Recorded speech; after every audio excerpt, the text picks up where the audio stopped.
عبد مناف،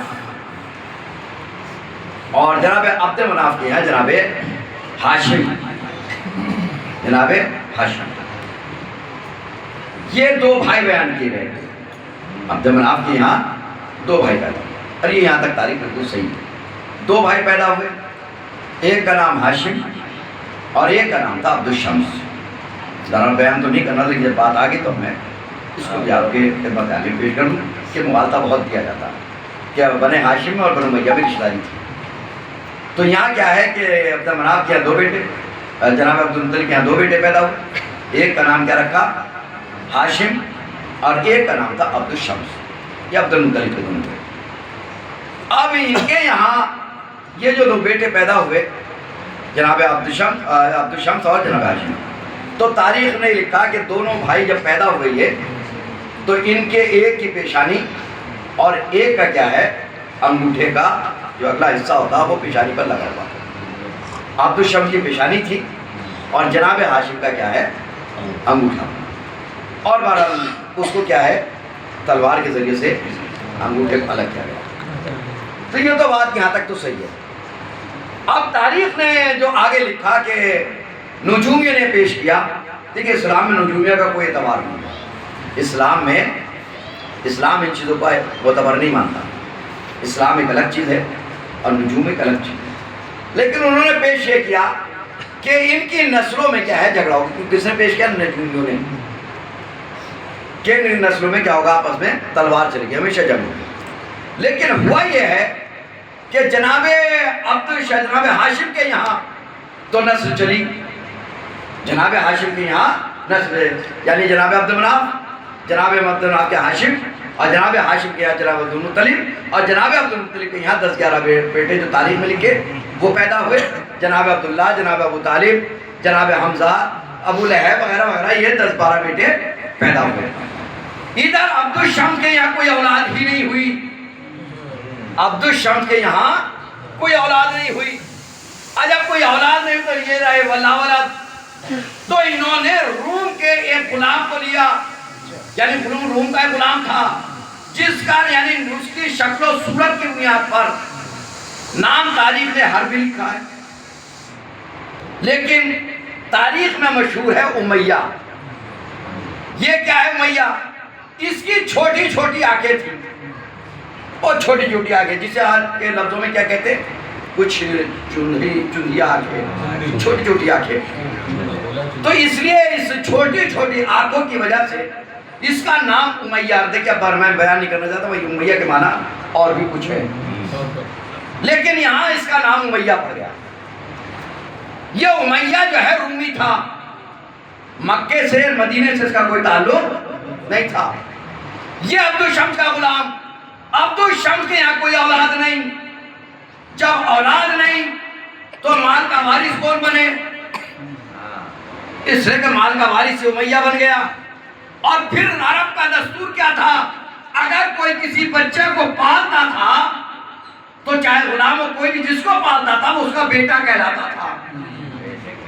بات نکل آتی میں کروں کیا، مشکلات یہ ہوتی کہ جب بات چھڑے تو بات آتی۔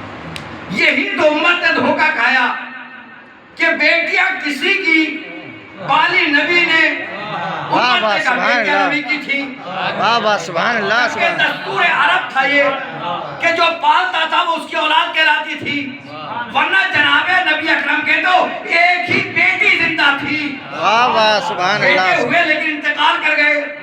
آج ہی بہرحال ایک گفتگو چل رہی تھی ایک نیٹ کے ذریعے سے، وہ بات چلی وہاں پر، تو کہنے لگے کہ جی وہ کون سی بیٹی 4 منٹ کے، دیکھیں آپ زیادہ رکھیے، قرآن کے حوالے سے ایک بیٹی ہے اور 2 وجہ حوالے میں نے کو فوری طور پر یعنی جلدی بات چل رہی تھی تو حوالے فوری طور پر دیے۔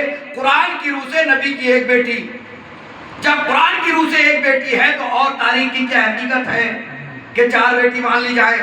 قرآن کی روح سے 2 تاریخ میں نے حوالے فوری طور پر ان کو دیے کہ پہلے تو آپ دیکھیے کہ جو جناب مباہلے میں گئے تو مباہلے میں فقط جناب فاطمہ سلام اللہ علیہ آ گئی ہیں، اگر کوئی اور بھی بیٹی ہوتی تو مباہلے میں نبی لے کر جاتے، نبی کا نہ لے جانا کسی اور کو اس بات کی دلیل ہے کوئی اور تھا ہی نہیں، اگر کوئی اور ہوتی تو جاتی، اچھا چلیے موبائل میں بھی تعویل کر لی جا سکتی ہے، لیکن جو دوسرا موقع قرآن کے حوالے سے ہے وہ ہے وَذَاتِ ذِی الْقُرْبَى، اے میرے حبیب یہ اپنے اقربا کو دے دو جو یہودیوں نے انعام کے طور پر یہودیوں نے تحفہ دیا تھا، گفٹ دیا تھا، ہدیہ دیا تھا۔ بھائی ہدیہ جو ہے مالک جس کو دیا جائے وہی مالک ہوتا ہے، کوئی دوست احباب مالک نہیں ہوا کرتے۔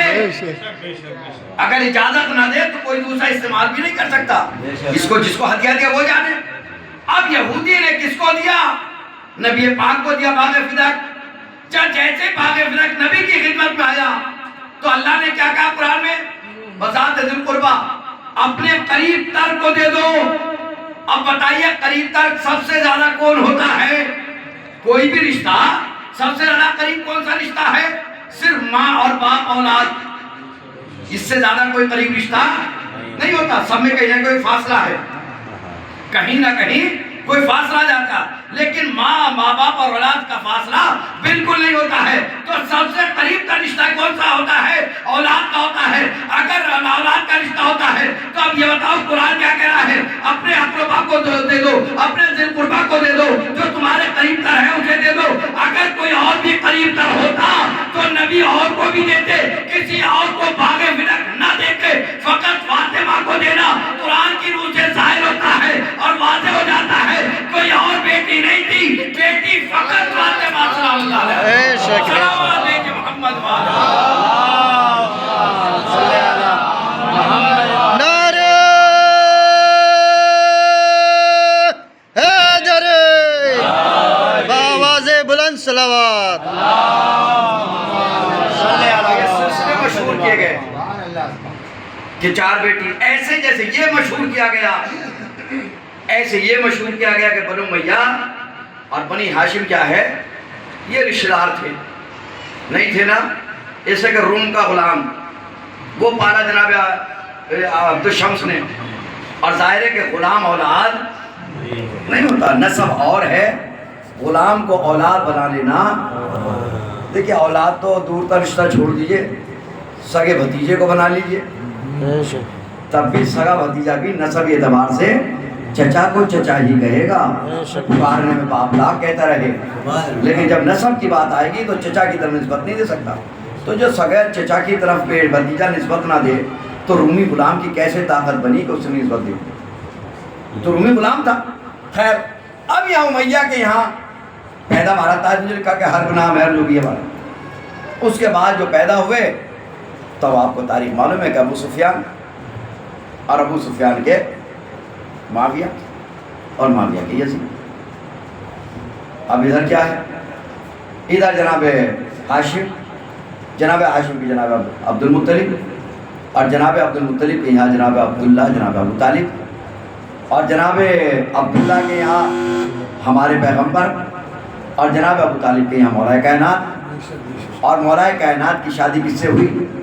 جناب عبداللہ کی پوتی سے، پوتی ہے نا، جناب عبداللہ کی پوتی سے، جناب عبداللہ بیٹے عبد المطلب کے، جناب عبداللہ بیٹے عبد المطلب کے، جناب عبد المطلب بیٹے جناب ہاشم کے، اور جناب ہاشم کے بھائی کا نام ہے عبد الشمس۔ تو پتہ چلا کہ کوئی رشتہ ہی نہیں ہے، ایک رومی غلام کا ایک سلسلہ ہے جس کو تاریخ نے اتنا مغالطہ دیا گیا ہے کہ دو خاندان کی جنگ تھی، دو رشتہ دار تھے آپس میں، یہ رشتہ دار نہیں تھے۔ بہرحال دیکھیں اسد بھائی آپ نے کہہ تو دیا، وقت جیسا ہوگا میں پڑھ دوں گا اس بات کو، لیکن جتنا بھی ہو سکتا ہے واقعات پورے تو ناممکن ہے، لیکن جتنا بھی بہرحال کوششیں کرتا ہوں جلدی پہنچا دیتا ہوں آپ کے پاس۔ یہاں تو رشتہ نہیں ہے، لیکن یہاں رشتہ ہے کہ جہاں میں نے آپ کو بتایا کہ جناب عبد المطلب کے 12 بیٹے، 11 بیٹے، 12 بیٹے، 10 بیٹے، ان میں سے ایک بیٹے کا نام جو عباس تھا۔ اب یہاں بھی پھر بات آ جاتی ہے، بات پہ بات، نظریے دو تھے۔ جس وقت فتح مکہ ہوا 8 ہجری میں، اور یہ جب فتح مکہ ہو گیا اور نبی مکے جا رہے تھے حج کے ارادے سے، تو مکے والوں نے کیا کہا تھا کہ خیر اس سال تو آپ کینسل کر دیجئے، اگلے سال مکہ آپ کے لیے خالی کر دیں گے، آپ حج کے لیے چلے آنا۔ تو اس وقت جب یہ لشکر نبی کا جب چلا ہے نا وہاں کے لیے مکے کے لیے، تو ادھر ابو عباس، جو کون عباس ہے؟ نبی کے چچا، اور ابو سفیان، ان دونوں کے درمیان تھی دوستی۔ ان کے درمیان کیا تھا؟ دوستی تھی، اس وقت تک دوستی تھی. یہ ایک پہاڑ پر چلے گئے. اب پہاڑ پر جب یہ گئے ہیں تو ابو سفیان نے کہا عباس سے لشکر نبی کو دیکھ کر کے، اے عباس تیرے بھتیجے کی طاقت تو بڑی مضبوط ہے، بڑا لشکر تیرے بھتیجے کے پاس ہے، بڑی حکومت تیرے بھتیجے کے پاس ہے. تو عباس نے جملہ کہا تھا، اے ابو سفیان یہ طاقت نہیں ہے بلکہ یہ نبوت ہے. یہ حکومت نہیں ہے بلکہ کیا ہے؟ نبوت ہے. تو یہ ان دونوں کے درمیان وہاں دوستی برقرار تھی. اب اس کے بعد عباس کس کے چچا؟ نبی کے چچا. اسی نسل میں چلتے چلتے ایک بیٹا آیا جس کا نام تھا ہارون. چلتے چلتے ہارون کے یہاں بیٹے پیدا ہوئے دو، ایک کا نام امین اور ایک کا نام مامون. یہ دو بھائی تھے. تو کس کی نسل ہے عباس کی؟ عباس بن عبد المطلب کی نسل. تو ان میں تو ہے خاندانی رشتہ، لیکن بنو امیہ سے کوئی رشتہ خاندانی نہیں ہے. یہ تھا خاندانی رشتہ. اب اس صورت میں انما الاعمال، یہ ذہن میں رکھ کے اب سنیے، انما الاعمال بالنیات. جب یہ دو بھائی ہوئے، ان دونوں بھائیوں میں مسئلہ یہ تھا کہ ایک کی ماں جو تھی وہ عجم تھی اور ایک کی ماں عرب تھی. امین کی ماں تھی عرب اور مامون کی ماں تھی عجم. اب جب یہ جانے کا وقت آیا ہارون کے، تو اس نے سوچا کہ اب میں جو اپنی حکومت کو کسے دوں؟ آیا امین کو دوں یا مامون کو دوں؟ اور ظاہر ہے کہ دیکھیے یہ صرف اہل بیت ہی کا شرف ہے، جس کا جو منصب ہے کسی دوسرے نے اعتراض نہیں کیا. ورنہ جب بھی اہل بیت کے در سے ہٹے ہیں تو اعتراضات رہے ہمیں مل جائے. اہل بیت نے کبھی یہ نہیں سوچا ہمیں مل جائے، جو جس کا حق ہے اسی کا ہے. اب یہاں پر سوال یہ تھا کہ کس کو دے؟ اگر امین کو دے تو مامون ناراض، مامون کو دے تو امین ناراض. تو ہارون نے اس حکومت کو دو حصوں میں تقسیم کر دیا. دو حصوں میں عرب والی کو، یعنی جو عرب جس کی ماں تھی اس کو عرب کا حصہ دے دیا امین کو، اور مامون کی ماں تھی عجم.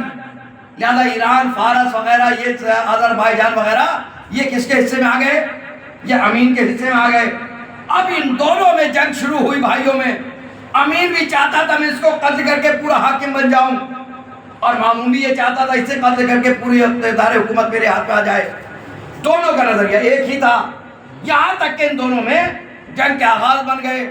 تو مامون نے منت مانی. اب سوچئے گا نیت جیسی ہوتی ہے ویسی حالات ہوتے ہیں. اس سے نیت یہ مانی کہ اگر مجھے حکومت مل گئی، یعنی میں کامیاب ہو گیا، تو میں صاحب حکومت جو صاحب حق ہے، حق اس کا اسی کو پلٹا دوں گا. اب یاد رکھیں کس کا حق ہے؟ کس کا حق ہے واضح ہو جائے گا. یعنی صاحب حق کو اس کا حق دے دوں گا اگر میں کامیاب ہو گیا. اب یہ دونوں بھائیوں میں جنگ شروع ہوتی ہے. مامون نے امین کو قتل کر دیا اور اپنی پوری حکومت پر قابض ہو کر بیٹھ گیا. اس کے بعد امام رضا کو بلایا اور امام رضا کو دعوت دی کہ آئیے آپ. امام آئے، بہرحال بلایا گیا، چلے آئے. آپ سے کہا کہ میں آپ کو یہاں کا کیا ہے یہ اقتدار آپ کو دیتا ہوں. دیتا کیوں ہوں، وجہ کیا ہے؟ واضح ہو گئی. اس نے کہا اس لیے دے رہا ہوں آپ کو اقتدار کہ میری منت یہ تھی کہ اگر میں اقتدار پر آ گیا اور میں کامیاب ہو گیا جنگ میں تو صاحب حق کو اس کا حق پلٹا دوں گا.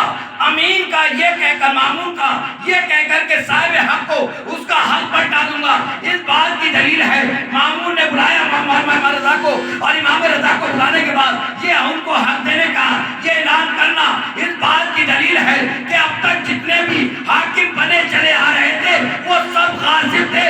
اگر حکومت پر حق تھا تو نبی کا تھا، یا بات نبی کا تھا. صلوات بھیجے محمد